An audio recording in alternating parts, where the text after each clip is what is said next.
Bismillahirrahmanirrahim. Assalamualaikum warahmatullahi wabarakatuh. Alhamdulillahi rabbil alamin. Wassalatu wassalamu ala asrafil anbiya'i wal mursalin Sayyidina wa maulana Muhammad wa ala alihi wa sahbihi ajma'in. Amma ba'du. Kisah hidup penuh kesirikan dan su'ul khotimahnya Abu Jahal dan keluarga. Siapa itu Abu Jahal?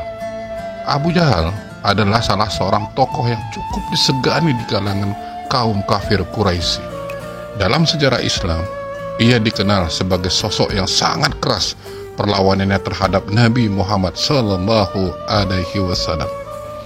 Berbagai cara dilakukan Abu Jahal untuk memusuhi Nabi Muhammad sallallahu alaihi wasallam, mulai dari memaki, menghina, memerintahkan orang untuk meletakkan kotoran unta di kedua pundak Nabi Muhammad sallallahu alaihi wasallam yang sedang sholat, dan merencanakan berbagai upaya pembunuhan. Abu Jahal bahkan menjadi pemimpin pasukan kafir Quraisy dalam perang Badar melawan pasukan Muslim pada tahun 624. Memiliki julukan Abu Jahal, artinya bapak kebodohan. Abu Jahal diberi oleh Nabi Muhammad sallallahu alaihi wasallam sebagai bapak kebohongan. Nabi Muhammad sallallahu alaihi wasallam juga menyebutkannya sebagai Fir'aun umat kala itu. Abu Jahal adalah putra dari Hisam bin Al-Mughirah dan Asma binti Mukhrabah yang lahir di Mekah pada sekitar tahun 570. Ia sering disalahpahami sebagai paman atau kerabat Nabi Muhammad sallallahu alaihi wasallam, tetapi pada kenyataannya bukan. Abu Jahal adalah keturunan Bani Maksum dari suku Quraisy, sedangkan Nabi Muhammad sallallahu alaihi wasallam dari Bani Hashim. Nama asli Abu Jahal adalah Amr bin Hisam. Ia disebut Abu Jahal oleh Nabi Muhammad, yang artinya bapak kebodohan. Amr bin Hisam disebut Abu Jahal karena ia merupakan orang yang paling mengingkari ajaran Islam dan sangat menentang dakwah dari Nabi Muhammad sallallahu alaihi wasallam. Kejahatan-kejahatan yang dilakukan Abu Jahal terhadap Rasulullah sallallahu alaihi wasallam. Yang pertama, penyiksaan terhadap Nabi dan pengikutnya. Menyiksa para pengikut Nabi Muhammad sallallahu alaihi wasallam. Alasan Abu Jahal menolak beriman bukan karena Muhammad bin Abdullah sallallahu alaihi wasallam itu berdusta. Namun Abu Jahal merasa gengsi untuk mengikuti ajaran keponakannya karena merasa lebih terhormat daripada Muhammad. Dia merasa malu jika dikatakan oleh orang-orang Mekah bahwa dirinya terpengaruh bujukan Muhammad sallallahu alaihi wasallam yang yatim piatu itu. Maka dari itu, Abu Jahal bersikap keras dan kejam terhadap setiap orang yang mengikuti Islam. Dia menganggap orang yang masuk Islam telah murtad dari agama nenek moyang yang telah diikuti Abu Jahal selama bertahun-tahun. Dikisahkan bahwa Abu Jahal pernah membantai satu keluarga yang telah mengikuti ajaran Islam. Masya Allah. Keluarga itu terdiri dari Ammar, Yasir ayahnya Ammar, Samiyah adalah ibunya Ammar, dan Abdullah kakaknya Ammar. Mereka disiksa dan dipanggang di api yang menyala oleh Abu Jahal. Karena sangat dahsyatnya siksaan itu, maka Nabi Muhammad sallallahu alaihi wasallam terharu dan sedih ketika menyaksikan langsung peristiwa itu. Nabi Muhammad memberi dorongan kepada keluarganya Ammar bin Yasir agar selalu tabah dan kuat dan sabar dalam menjaga keimanannya. Beliau bersabda, "Sabarlah wahai keluarga Yasir, sabarlah wahai keluarga Yasir, karena sesungguhnya balasan yang dijanjikan Allah untuk kalian adalah surga." Saat itu Nabi Muhammad SAW tidak bisa berbuat banyak. Oleh karena itu, Abu Jahal terus-menerus memanggang dengan api yang membara. Akhirnya, Yasir pun mati. Sedangkan Samiyah diangkat dan dilepaskan dari siksaan yang berat, sehingga tidak mati. Sedangkan Ammar masih dibakar di atas api yang menyala. Nabi Muhammad SAW merasa kasihan, lalu berkata kepada api. Ini bisa kita baca pada firman Allah, yaitu pada surah Al-Anbiya ayat ke-69. Qulna ya rukuni barda wassalaman ala Ibrahim. Hai api, jadilah dingin dan selamatkanlah Ammar sebagaimana kau dahulu selamatkan Nabi Ibrahim. Berkat doa Rasulullah SAW, Ammar tidak merasakan panas. Abu Jahal melihat Ammar tetap hidup dan tidak merasakan api, maka Abu Jahal segera menyiksanya dengan siksaan dari yang lebih berat. Begitu juga dengan Samiyah. Setelah dilepaskan, Abu Jahal menanyainya, apakah kamu masih tetap mengikuti agama Muhammad? Samiyah menjawab, ya, aku tetap mengikuti agama Nabi Muhammad. Mendengar jawaban itu, Abu Jahal segera menyeret Samiyah ke padang pasir sampai mati. Cara Abu Jahal menghalangi dakwah Nabi Muhammad SAW dengan memerintahkan pengikut-pengikutnya untuk membuat sebuah lubang yang dalam. Di dalam lubang tersebut diisi benda-benda tajam seperti kayu yang runcing, kaca, besi baja, dan sebagainya. Kemudian lubang itu ditutup untuk menjebak Nabi Muhammad SAW. Abu Jahal berpura-pura sakit dan memerintahkan pengikutnya supaya memberitahukan kepada Nabi Muhammad SAW untuk menjenguknya. Begitu mendekati rumah Abu Jahal, malaikat Jibril memberitahu beliau tentang keadaan pemuka Quraisy ini. Ternyata Abu Jahal hanya berpura-pura sakit. Maksudnya tidak lain untuk mencelakakan Rasulullah SAW setibanya di rumahnya Abu Jahal. Nabi Muhammad SAW berkunjung ke rumah Abu Lahab. Kemudian setelah di dalam, malaikat Jibril memberitahu akan kabar tersebut. Maka Nabi Muhammad SAW mengurungkan niatnya. Namun Abu Jahal lebih dahulu menyadari kedatangan Nabi Muhammad SAW dari bilik rumahnya. Ketika melihat Rasul hendak kembali, Abu Jahal segera melompat dari tempat pembaringannya dan bergegas menghampiri Nabi Muhammad SAW. Saat itulah dia lupa akan jebakan yang telah dibuatnya.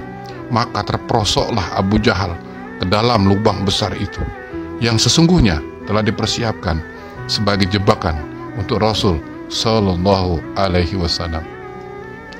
Orang-orang musyrik yang mendengar teriakan Abu Jahal segera datang.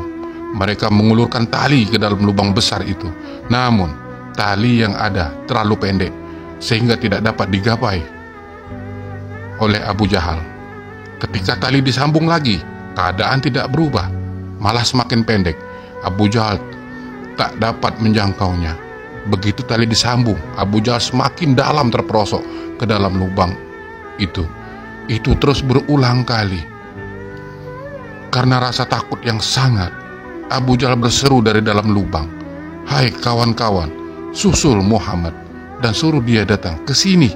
Aku yakin tidak ada yang bisa menyelamatkanku selain dia." Mereka segera melaksanakan instruksinya. Rasulullah SAW pun bersedia kembali ke rumah Abu Jahal. Di dekat lubang besar itu, Nabi Muhammad SAW berkata, "Abu Jahal, pamanku, apabila aku berhasil menyelamatkan paman dari lubang ini, apakah paman bersedia beriman kepada Allah dan Rasulnya?" "Ya, Aku bersedia, seru Abu Jahal.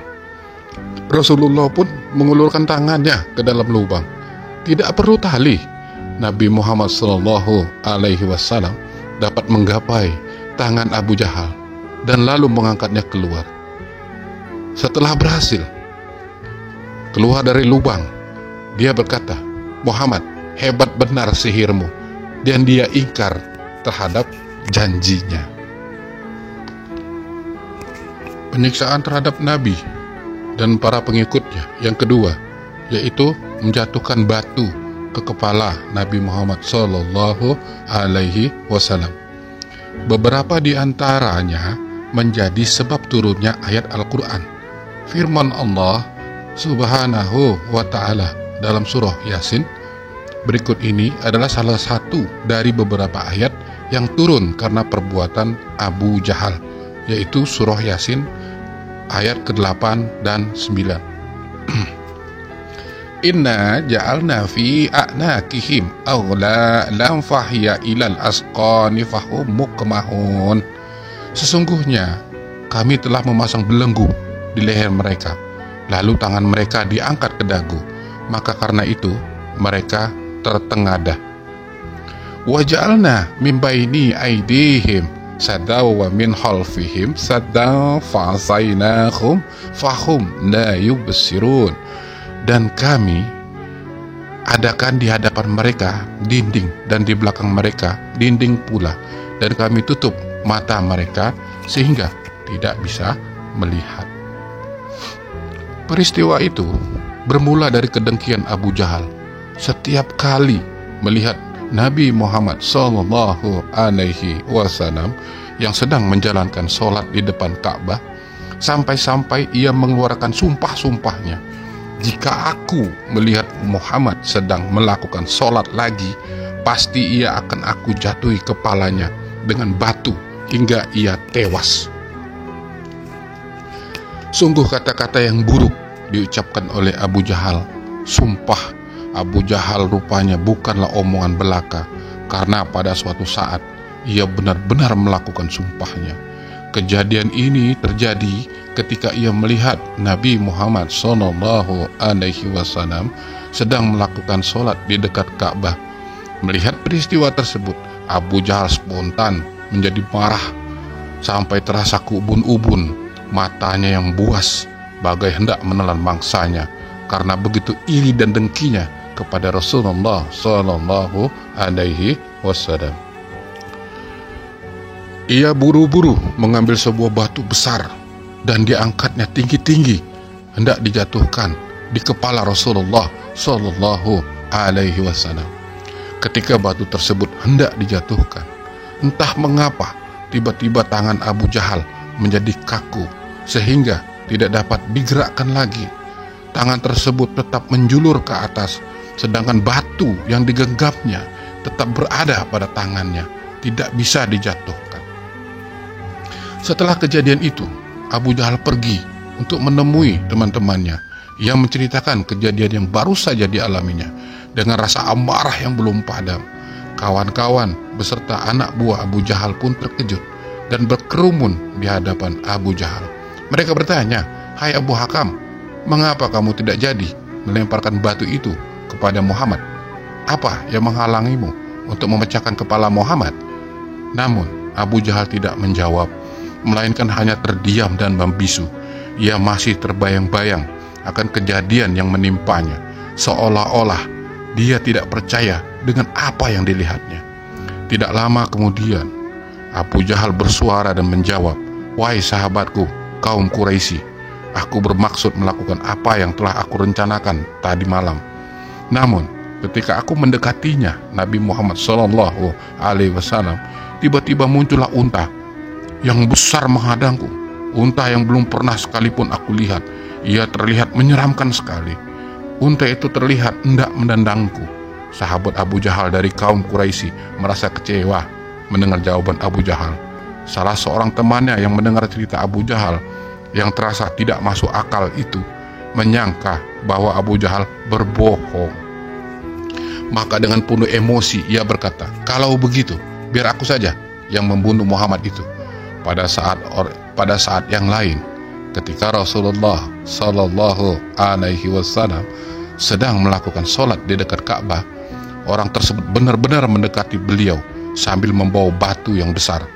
Ketika ia hendak menghantam batu tersebut, tiba-tiba Rasulullah Sallallahu Alaihi Wasallam menghilang dari pandangan orang itu. Ia hanya mendengar suara Rasulullah saja, tetapi tidak melihat orangnya. Akhirnya, ia juga gagal melaksanakan pembunuhan terhadap Rasulullah Sallallahu Alaihi Wasallam. Ia kembali bergabung dengan teman-temannya dengan tidak sabar. Teman-temannya pun menanyakan hasil perbuatannya untuk mencelakai Rasulullah. Apa yang kau lakukan terhadap Muhammad? Kemudian ia menceritakan peristiwa yang dialaminya, dan baru ia percaya bahwa Abu Jahal benar-benar mengalami peristiwa yang sama dengannya. Dan yang aneh lagi, seakan-akan ada sekat yang membatasi antara aku dan Muhammad, sehingga aku tidak bisa melihat Nabi Muhammad, hanya suaranya saja yang bisa aku dengar.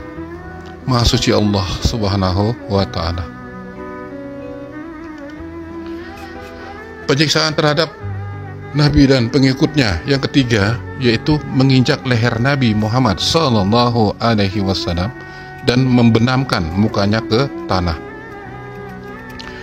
Dalam Sirah Nabawiyah karya Syekh Safiyur Rahman Al-Mubarak Furi bersumber dari kitab Ar-Rahikul Mukhtum, diceritakan Abu Jahal datang kepada Rasulullah Sallallahu Alaihi Wasallam dan mendengarkan Al-Quran. Namun hal itu tidak membuatnya beriman, tunduk, sopan, apalagi takut. Justru dia menyakiti Rasulullah Sallallahu Alaihi Wasallam dengan ucapan lisannya. Selain itu, dia menghadang jalan Allah, berlalu lalang dengan angkuh, memproklamirkan apa yang diperbuatnya dengan bangga dengan kejahatan yang dilakukannya, seakan sesuatu yang enteng saja. Akibat perbuatannya itu, turunlah surah Al-Qiyamah ayat ke-31. Fala sadaqana sana, karena dia dahulu tidak mau membenarkan Al-Quran dan Rasul dan tidak mau melaksanakan sholat. Dia selalu mencegah Rasulullah Sallallahu Alaihi Wasallam melakukan sholat. Sejak pertama kali melihat beliau melakukannya di Masjid Al-Haram. Suatu kali dia melewati beliau yang sedang melakukan sholat di sisi makom Nabi Ibrahim, lalu berkata, "Wahai Muhammad, bukankah sudah aku larang engkau melakukan ini?" Dia mengancam serta membentaknya. Dia berkata kepada beliau, "Wahai Muhammad, dengan apa engkau akan mengancamku? Demi Allah, bukankah sesungguhnya aku adalah orang yang paling banyak memanggil berdoa di lembah ini, Mekah?" Maka turunlah surah Al-A'laq ayat 17 dan 18. Faliyada'una dia, maka biarlah dia memanggil golongannya untuk menolongnya. Sanada'u zabaniyah, kelak kami akan memanggil malaikat Zabaniyah, penyiksa orang-orang yang berdosa. Dalam suatu riwayat dikatakan bahwa Nabi Muhammad Sallallahu Alaihi Wasallam mencengkram leher Abu Jahal dan menggoyang-goyangkannya sembari membacakan firman Allah dalam surah Al-Qiyamah ayat 34 dan 35. Aula laka fa'aula, celakalah kamu, maka celakalah. Tsumma aula laka fa'aula, sekali lagi celakalah kamu manusia, maka celakalah. Lantas musuh Allah itu berkata, "Engkau hendak mengancamku, wahai Muhammad. Demi Allah, engkau dan Tuhanmu tidak akan sanggup melakukan apapun. Sesungguhnya akulah seperkasa orang yang berjalan di antara dua gunung Mekah ini." Sekalipun sudah membentak-bentak, Abu Jahal tidak pernah kapok dari kedunguannya, bahkan semakin keterlaluan kebodohannya. Dari Abu Hurairah, dia berkata, Abu Jahal berkata, "Apakah Muhammad sujud dan menempelkan jidatnya di tanah sholat?" di depan batang hidung kalian?" Salah seorang menjawab, "Ya benar." Dia berkata lagi, "Demi Lata dan Uzza, sungguh aku akan menginjak-injak lehernya dan membenamkan mukanya ke tanah." Tak berapa lama Rasulullah datang lalu melakukan sholat. Abu Jahal sebelumnya menyatakan akan menginjak-injak lehernya, namun sebaliknya yang terjadi sungguh mengagetkannya. Dia tidak jadi bergerak maju dan malah menutupi kedua tangannya untuk berlindung. Mereka lalu bertanya, "Wahai Abu Jahal, ada apa gerangan denganmu?" Dia menjawab, "Sesungguhnya ada parit dari api, sesuatu yang menakutkan, dan sayap-sayap yang mengantari aku dan dia." Kemudian Rasulullah berkata, "Andai kata dia sedikit lagi mendekat kepadaku," Abu Jahal tadi, "niscaya tubuhnya akan disambar malaikat dan terkoyak satu persatu." Untungnya Abu Jahal tidak melangkah maju. Kejahatan yang kedua yang dilakukan Abu Jahal terhadap Rasulullah Shallallahu Alaihi Wasallam, mengajak dan memimpin kaum kafir Quraisy memboikot, memutuskan hubungan kekerabatan, dan tidak mengadakan transaksi keluarga Nabi dan para pengikutnya. Setelah Nabi Muhammad Shallallahu Alaihi Wasallam berdakwah secara sembunyi-sembunyi, barulah turun wahyu ketiga, yaitu surah Al-Hijr ayat 94 dan 95.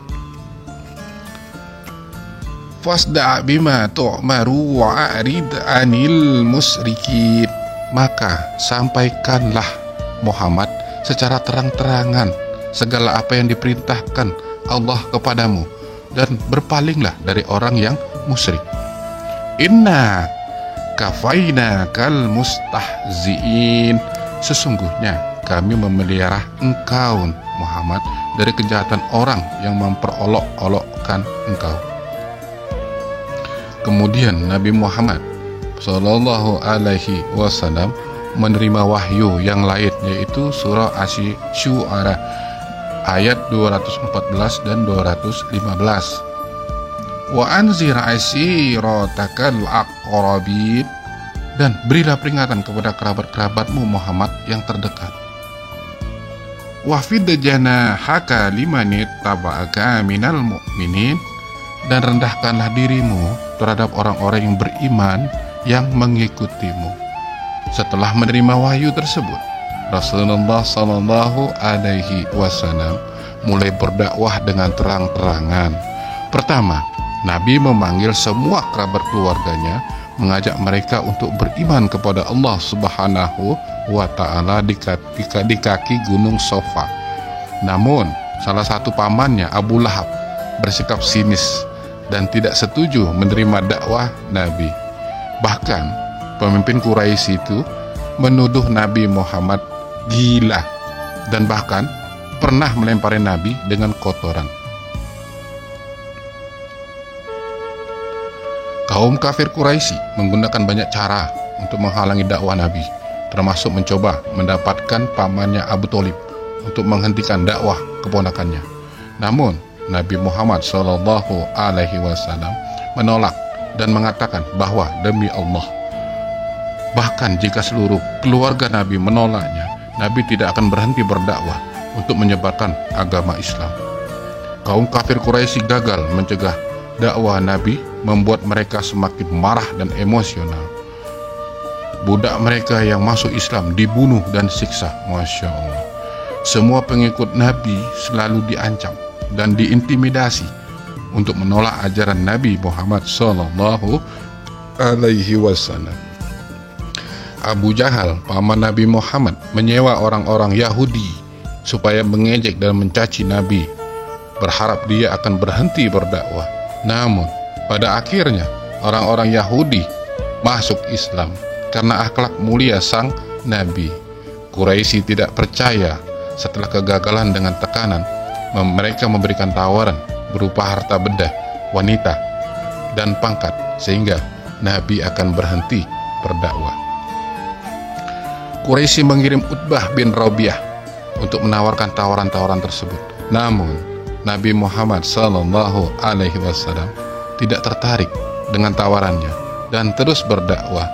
Setelah para pengikut Quraisy gagal lagi, mereka akhirnya memboikot Nabi Muhammad SAW, Bani Muthalib dan Bani Hashim. Karena perlawanan ini, umat Islam terkurung di celah-celah kota Mekah yang disebut Sib. Mulai dari tahun ke-7 kenabian, boikot berlanjut selama 3 tahun.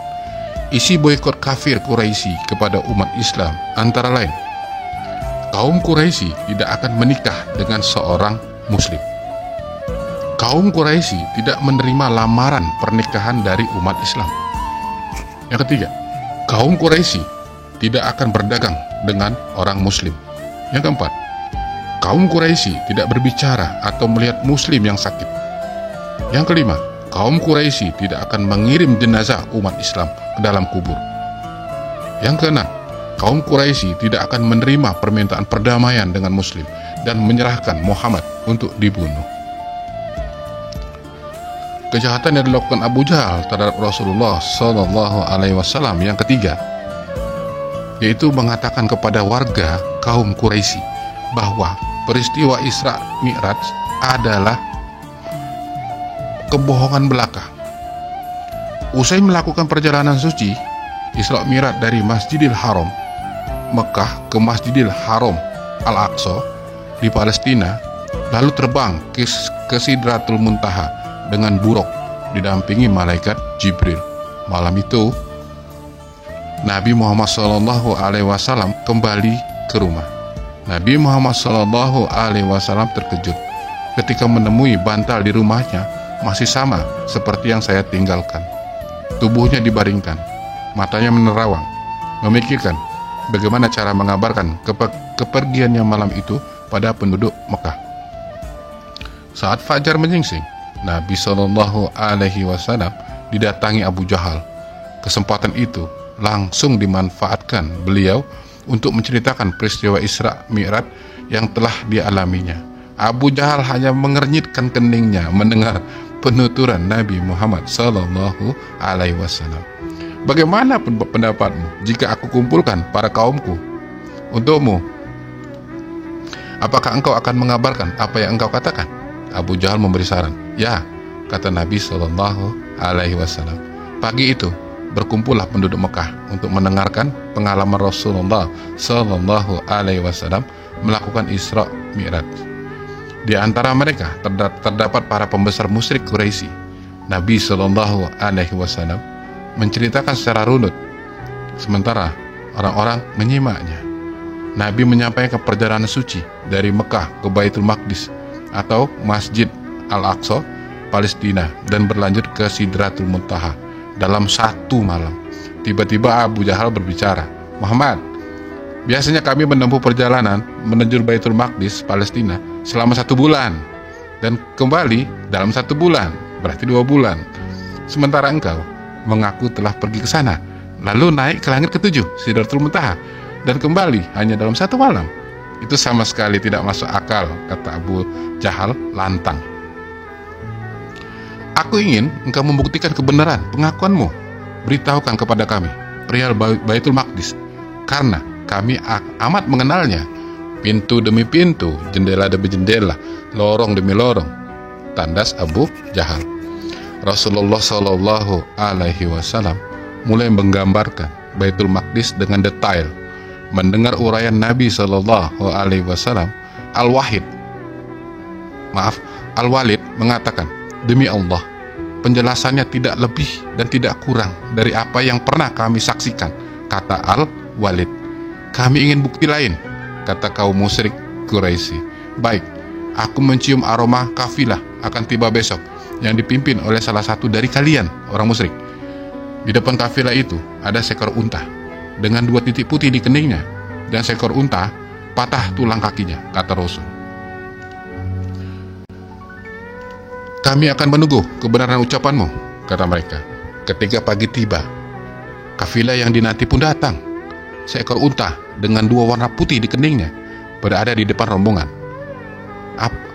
Apa-apa gerangan dengan unta si fulan, kata orang-orang Quraisy yang telah menunggu kedatangan rombongan tersebut. Tulang kakinya patah, kata seseorang. Kaum Quraisy tidak bisa lagi membantah kebenaran perkataan Nabi Muhammad sallallahu alaihi wasallam. Namun mereka tetap ingkar dan menduduhnya menggunakan sihir. Kejahatan-kejahatan yang dilakukan Abu Jahal terhadap Rasulullah sallallahu alaihi wasallam yang keempat, yaitu mengolok-ngolok ayat-ayat Al-Quran. Namun ia termasuk pembesar Quraisy yang secara diam-diam sering mendengarkan Nabi mengaji.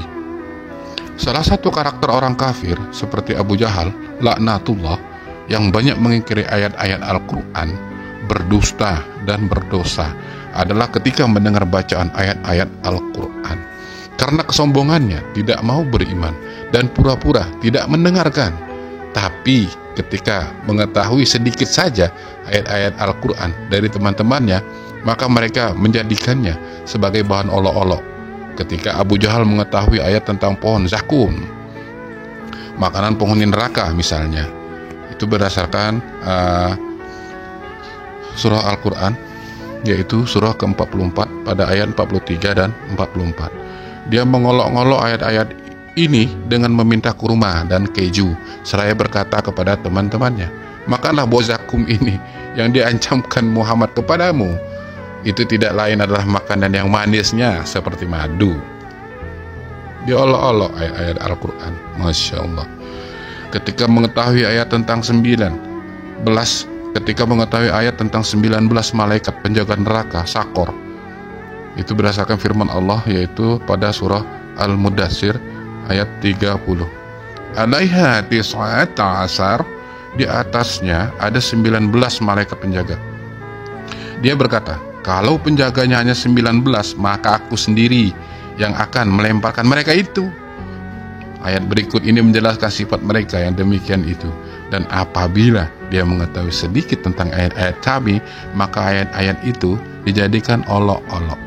Mereka lah yang memperoleh azab yang menghinakan. Berdasarkan dari firman Allah pada surah Al-Jathiyah ayat ke-9.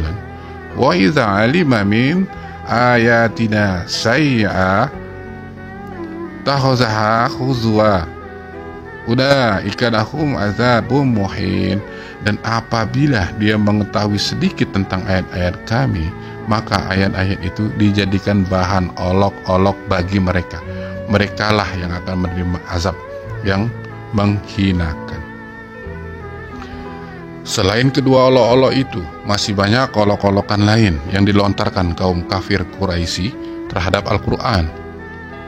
Al-Quran juga menjelaskan olok-olok mereka terhadap Al-Quran sebagaimana yang disebutkan dalam surah Al-Anfal ayat 32. Wa yasqalullahi in kana hadza wal haqq min indika fa amtira alaina hijarah minas sama'i awi'tina bi'azabin alim. Dan ingatlah ketika mereka orang-orang musyrik berkata, ya Allah, jika Al-Quran ini benar wahyu dari Engkau ya Allah, maka hujanilah kami dengan batu dari langit, atau datangkanlah kami azab yang pedih. Ayat di atas menerangkan mereka bukanlah sekedar mengolok-olok Al-Quran, tapi lebih dari itu, mereka berani menista Allah Ta'ala dengan menantang Allah Ta'ala untuk menurunkan azabnya. Selain dari itu, mereka juga melontarkan kata-kata keji terhadap Rasulullah sallallahu alaihi wasallam dan Al-Quran sebagaimana diterangkan di bawah ini. Menista Rasulullah sallallahu alaihi wasallam dan Al-Quran meskipun tidak ditujukan kepada Allah Ta'ala, tetap saja dengan menista Allah Ta'ala. Kata-kata keji terhadap Rasulullah sallallahu alaihi wasallam dan Al-Quran dengan menyombongkan diri terhadap Al-Quran itu dan mengucapkan perkataan-perkataan keji terhadapnya di waktu kamu bercakap-cakap di malam hari. Berdasarkan firman Allah pada surah Al-Mu'minun ayat 67. Mustakbirina bihi samiran tahjarun. Dengan menyombongkan diri dan mengucapkan perkataan-perkataan keji terhadap Al-Quran pada waktu kamu bercakap-cakap pada malam hari. Ayat di atas merupakan bukti mereka tidak sekadar mengolok-olok Al-Quran, tapi juga mengucapkan perkataan keji terhadap Muhammad SAW dan Al-Quran. Mereka mengata-ngatai Nabi Muhammad SAW sebagai orang gila, tukang sihir, penyair, tukang tenung, dan lain sebagainya. Auzubillah min zalik. Sedangkan perkataan keji terhadap Al-Quran adalah Al-Quran bukanlah wahyu Allah Ta'ala, tetapi kebohongan yang dibuat-buat Nabi Muhammad SAW. Dan dalam membuat Al-Quran, beliau dibantu oleh sekelompok ahlul kitab. Menurut mereka, Nabi Muhammad SAW selalu menemui kelompok itu, dan mereka mengajarkan kepadanya kisah-kisah umat-umat terdahulu. Kemudian Nabi Muhammad SAW menyusun kisah-kisah itu dalam bahasa Arab yang memiliki susunan redaksi yang baik, sebagaimana yang disebutkan ke dalam kedua ayat ini. Mustakbirina bihi samiran tahjarun. Dan orang-orang kafir berkata, Al-Quran ini tidak lain hanyalah kebohongan yang diada-adakan oleh Muhammad, dan dia dibantu oleh kaum yang lain. Maka sesungguhnya mereka telah berbuat suatu kezoliman dan dusta yang besar.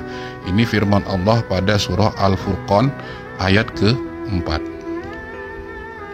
Dan di antara mereka ada orang yang mendengarkannya, padahal kami telah meletakkan tutupan di atas hati mereka memahaminya, sumbatan di telinganya. Dan jikapun mereka melihat segala tanda, mereka tetap tidak mau beriman kepadanya. Sehingga apabila mereka datang kepadamu untuk membantahmu, orang-orang kafir itu berkata, Al-Quran ini tidak lain hanyalah dongengan orang-orang terdahulu. Itu berdasarkan surah firman Allah pada surah Al-An'am ayat ke-25. Mencari alasan agar dimaklumi. Ketika sikap dan kata-kata negatif mereka terbongkar dan diketahui publik, orang-orang beriman yang membuat kaum mukmin menanyakan kepada mereka dan mengecam mereka, maka mereka membuat alasan agar tindakan mereka dimaklumi dan mereka dimaafkan.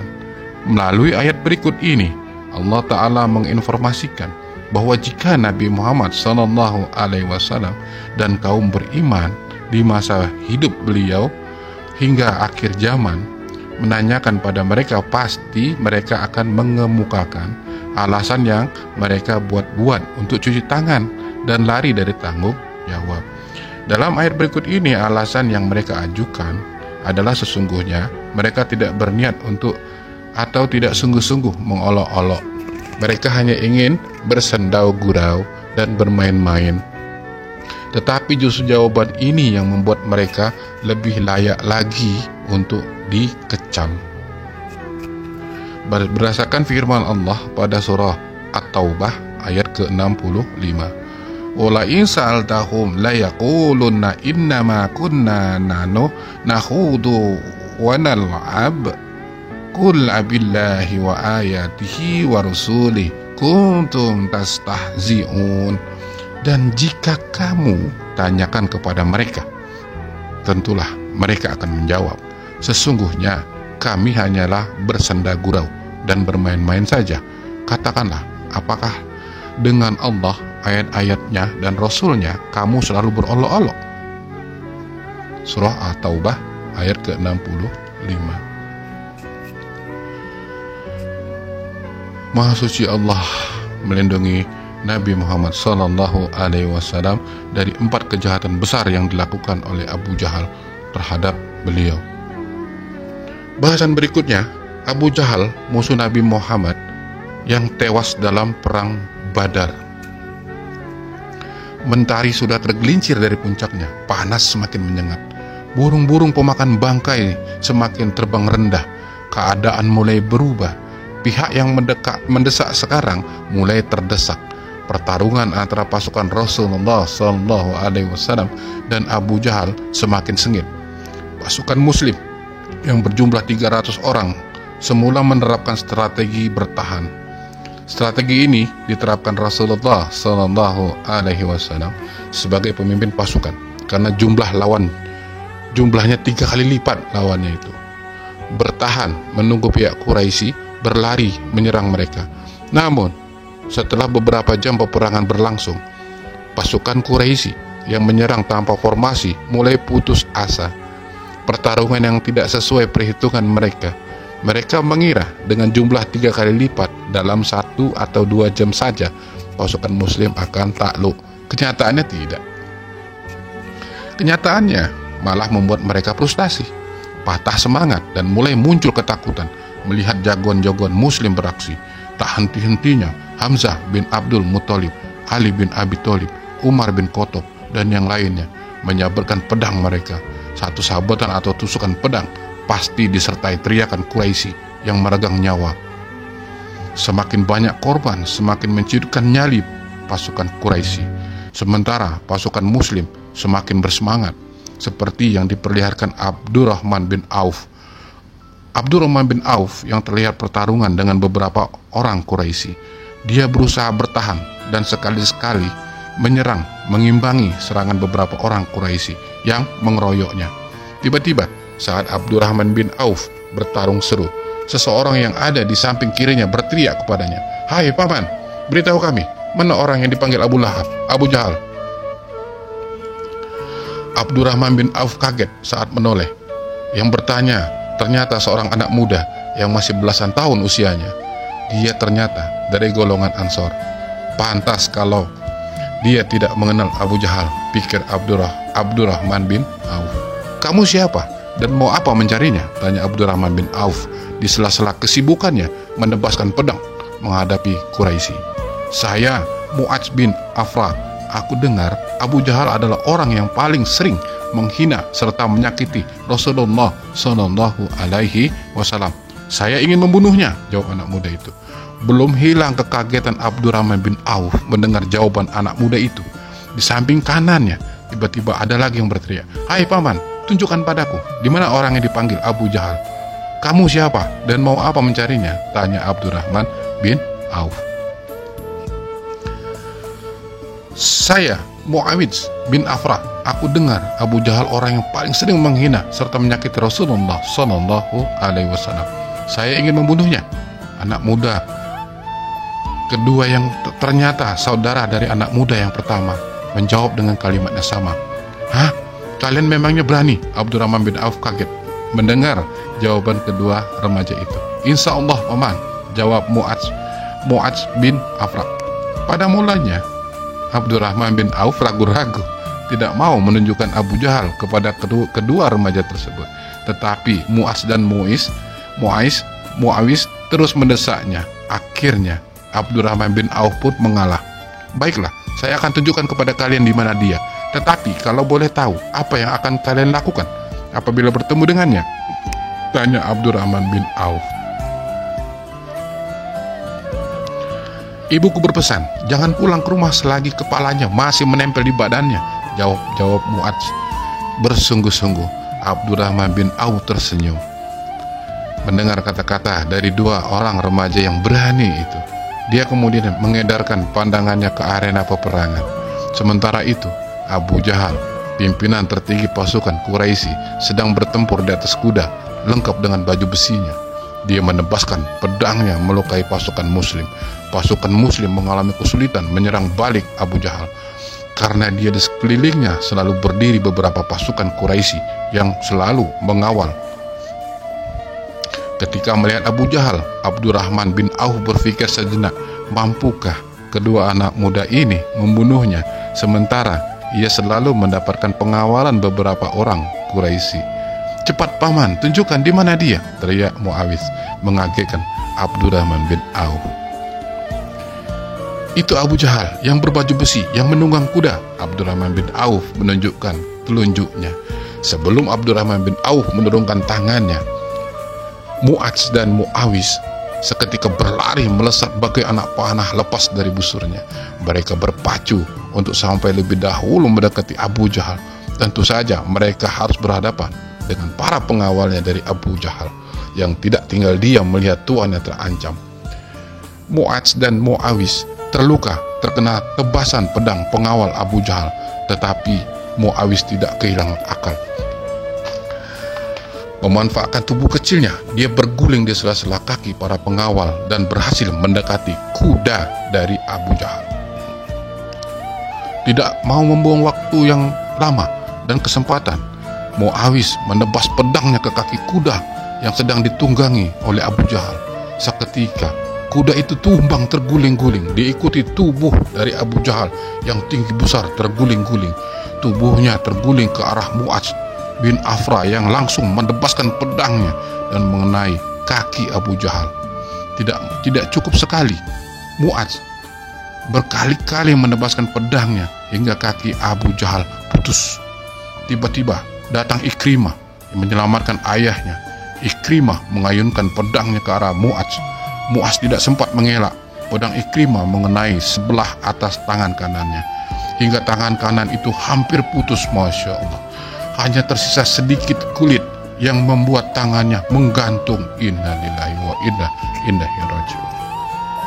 Sementara itu Mu'awis setelah berhasil menebas kaki kuda Abu Jahal, dia tidak sempat bangun karena langsung dikeroyok oleh para pengawalnya sampai kemudian menggapai syahidnya. Inna lillahi wa inna ilaihi raji'un. Kecintaan Mu'adz dan Mu'awis kepada Rasulullah SAW sampai pada tingkat mereka rela mengorbankan diri untuk membalas siapa saja yang menyakiti Nabi Muhammad SAW. Ketika Ikrimah menyerang Mu'adz, dia tidak memperhatikan ayahnya yang ingin diselamatkannya. Dia tidak menyadari ketika Abdullah bin Mas'ud datang mendekati Abu Jahal. Abdullah bin Mas'ud memang sengaja mencarinya setelah mendengar sabda Rasulullah SAW. Siapa yang ingin melihat apa yang terjadi dengannya, datangilah. Abdullah bin Mas'ud kemudian berkeliling mencari Abu Jahal dan dia menemukannya sudah dalam keadaan tidak berdaya. Kemudian Abdullah bin Mas'ud mendekati dia yang terbaring, tidak bisa berdiri karena sebelah kakinya putus. Abdullah bin Mas'ud langsung menginjak dadanya dan menarik janggutnya sambil tersenyum mengejek. Abu Jahal adalah seorang pemuka Quraisy. Dia petinggi salah satu kaum yang ada di Mekah.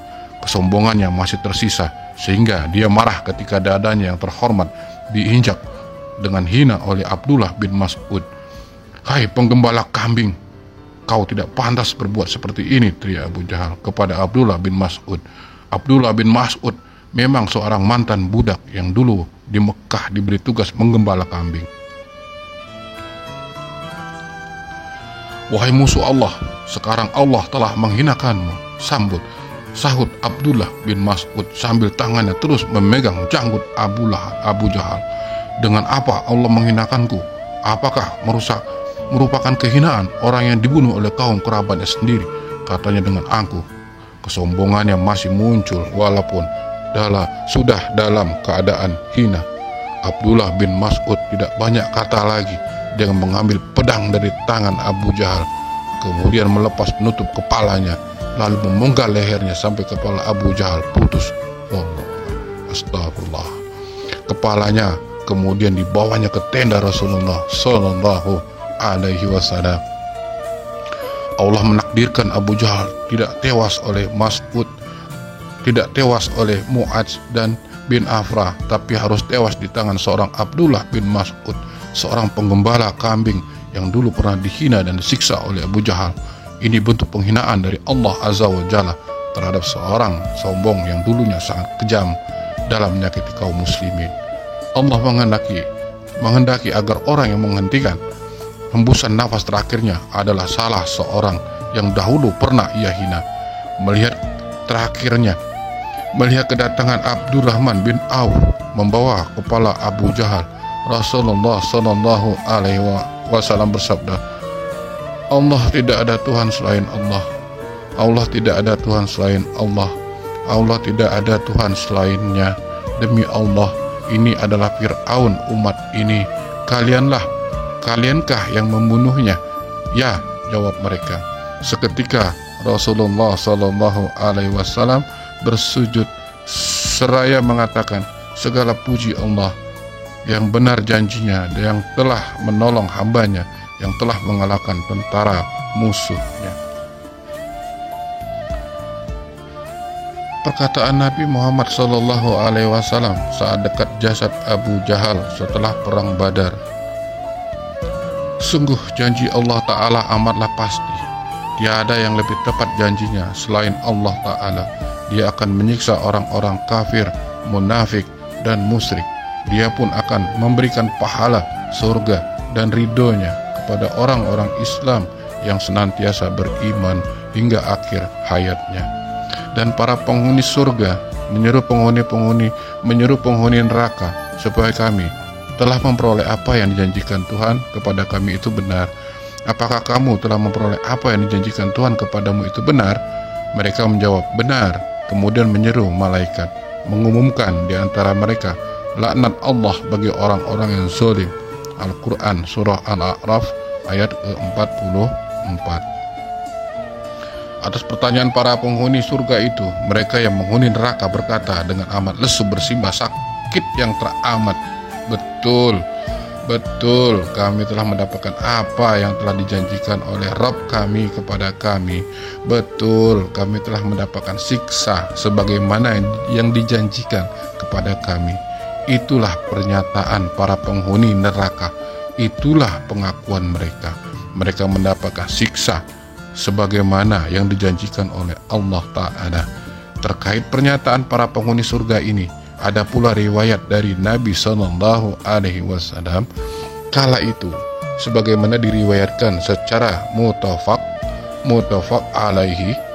Rasulullah SAW mengajak bicara orang-orang yang telah mati di dalam kuburnya. Beliau bicara dengan mayat, hai Abu Jahal bin Hisham, hai Utbah bin Rabi'ah dan Saibah bin Rabi'ah. Seru Rasulullah SAW menyebut nama-nama petinggi Quraisy lainnya. Apakah kalian telah mendapati apa yang telah dijanjikan oleh Rabb kalian itu benar? Ya Rasulullah, tanya Sayyidina Umar bin Khattab radhiyallahu anhu, bagaimana engkau mengajak bicara orang-orang yang telah menjadi bangkai? Demi zat yang jiwaku berada di tangannya. Pangkas Nabi SAW, kalian tidak lebih mendengar perkataanku itu tadi, melebihi mereka, hanya saja mereka tidak dapat menjawab. Subhanallah, maha benar Allah. Hadis ini sekalipun menjadi bukti bahwa orang yang berada di alam kubur mampu mendengarkan ucapan orang-orang yang masih hidup. Demikian cerita kisah Abu Jahal yang bisa disampaikan. Mohon maaf atas kekurangannya. Wallahu a'lam bishawab. Assalamualaikum warahmatullahi wabarakatuh.